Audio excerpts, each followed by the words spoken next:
Terminal 2-তে পৌঁছে গিয়েছি। এবার এখানে দেখি কিছু ব্যবস্থা করা যায় কিনা, কয়েক ঘন্টার জন্য একটু বাচ্চাটাকে ঘুম পাড়ানোর মতো কোনো ব্যবস্থা হয় কিনা। যাই ভেতরে, পরে কথা বলবো। আমরা টি2-তে পৌঁছানোর পরে কিন্তু একটু থাকার জন্য জায়গা খুঁজছিলাম। এমনি থেকে বসার জন্য তো সিট আছেই, আর এই এয়ারপোর্টটা যথেষ্ট ছোট ছিল, তো রিজার্ভ করে আসতে হবে, আর না হলে কিন্তু লাইন ছিল অনেকটা লম্বা। তো আমরা 3-4 ঘন্টার জন্য লাইনে না দাঁড়িয়ে যেটা করেছিলাম, সিট নিয়ে নিচে বসেছিলাম। আর এই এয়ারপোর্টটা একটু ঘুরে ঘুরে দেখছিলাম, খুবই ছোট, মানে অনেকটা বড় না, সেটাই বলছি। তো তোমরা দেখতে পাচ্ছ যে আমরা এখানে বসে আছি। এয়ারপোর্টে প্রথমে উপরের দিকে ছিলাম, তারপর আমরা নিচে চলে এসেছি, কেননা আমাদের প্লেনে উঠতে গেলে এই নিচ থেকেই যেতে হবে। আর এই দিন প্রচুর পরিমাণে জওয়ানরাও ছিল। আমি জানি না, আমি ফার্স্ট টাইম গিয়েছি দেরাদুন, তো আমরা যেদিন গিয়েছিলাম সেই দিন তো অনেক ছিল। এই যে তোমরা দেখতে পাচ্ছ হোয়াইট কালার ড্রেস, ওদের যে ইউনিফর্ম, দু রকমের, এই অনেক লোক ছিল। তো সেইগুলো বসে বসে দেখছিলাম। আমাদের সমস্ত সাইডটাই ছিল, মানে আমার পাশেও ছিল, ওর বাবার পাশেও দেখতে পাচ্ছ দাঁড়িয়ে আছে, বসে আছে, এরকমভাবে। হয়তো সবারই কম বেশি এরকম ভোরবেলার দিকেই ছিল, সেই জন্য। আর আমি যখন তোমাদের সাথে কথাটা বলছি, এই সময়টা অলরেডি 4-5টা বাজে। তো যখন 5:40 সেই সময় আমাদের বোর্ডিংটা চালু হয়ে গিয়েছিল, তো সেই জন্য কিন্তু আমরা বোর্ডিংয়ের জন্য লাইনে চলে যাচ্ছি। বাকি তোমরা সাথে থেকে দেখো। I know you told your friend you're not okay, and tell me what's wrong and why you never said you felt that way. And guess you're trying to stay strong and fake a smile until I look away. But I've known you too long, it hurts to watch your blue eyes fade to gray as you fade away.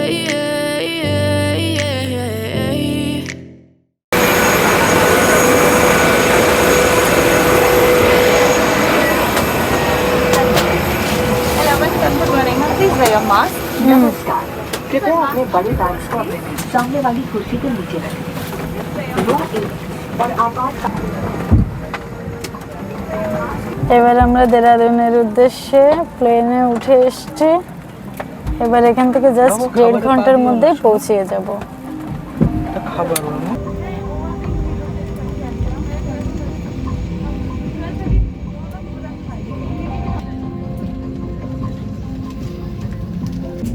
ছটা কুড়িতেই ছাড়ছে এটা, আর এটা বেশিক্ষণ লাগবেও না, পৌঁছে যাবে।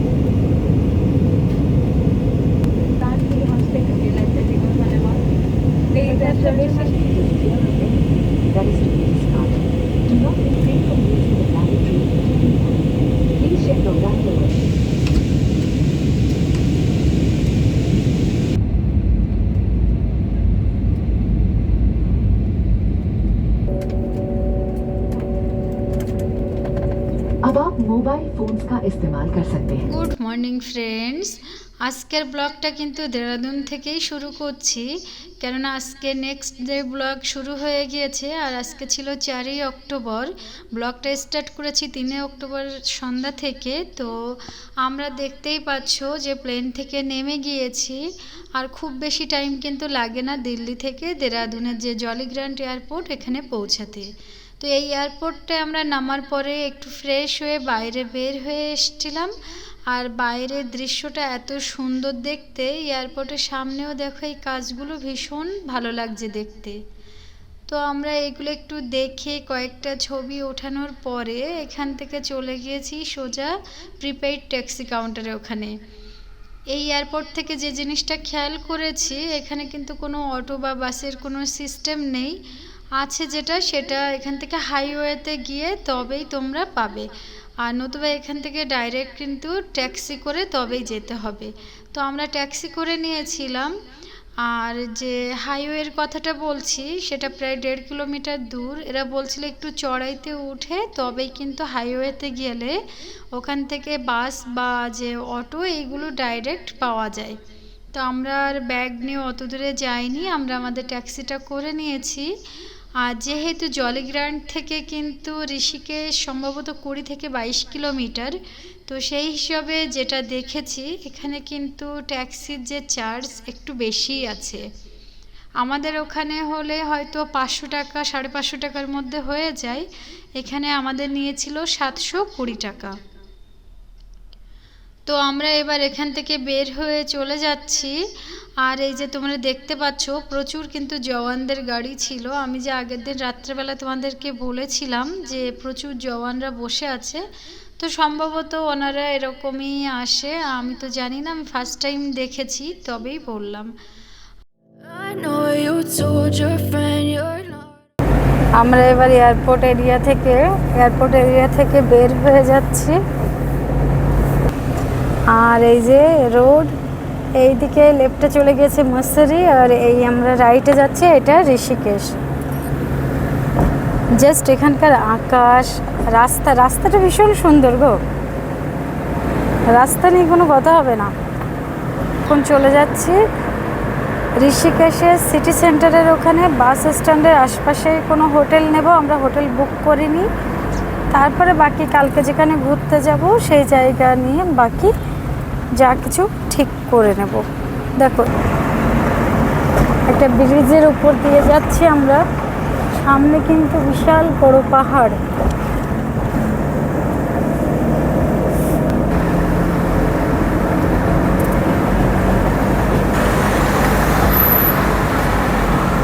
খুবই সুন্দর দেখতে, খুবই সুন্দর দৃশ্য।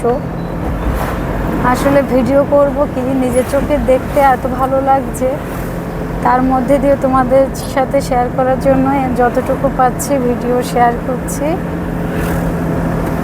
এত সুন্দর। এই দেখো জঙ্গলটা, ভীষণ জঙ্গল, এখানে ভীষণ বড় বড় গাছ, দু সাইডে জঙ্গল, মাঝখানে রোড। আর দেখো গাছের মধ্যে দিয়ে রোদ আসছে, এত সুন্দর দেখতে। আর আমাদের যে ভাইয়া গাড়ি চালাচ্ছেন ওনার কাছে জিজ্ঞাসা করেছিলাম আপেল বাগানটা ঠিক কোন দিকটা হয়, তো উনি বললেন এই দিকে না, বেশি ঠান্ডা গঙ্গোত্রীর ওই দিকটা, তো গঙ্গোত্রীর ওখানে আপেল গাছটা বেশি, সেটাই বলল। তো গঙ্গোত্রী তো আমরা এখন যাব না, যদি কখনো যাই লাইফে অবশ্যই তোমাদের সাথে আমি শেয়ার করব।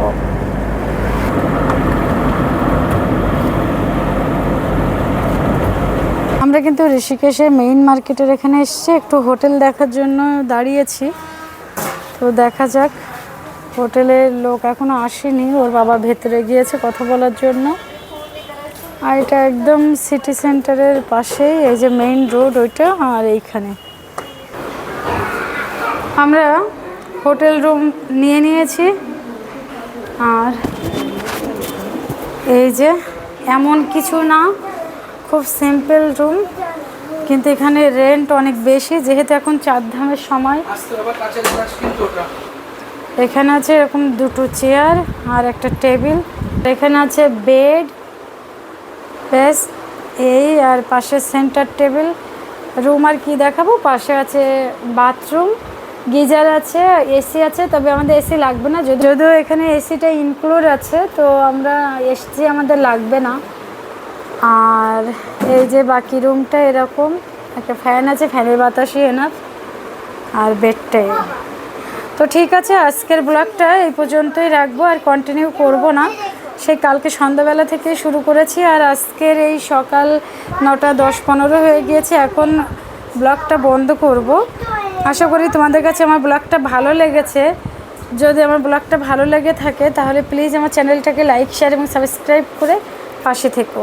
Thank you.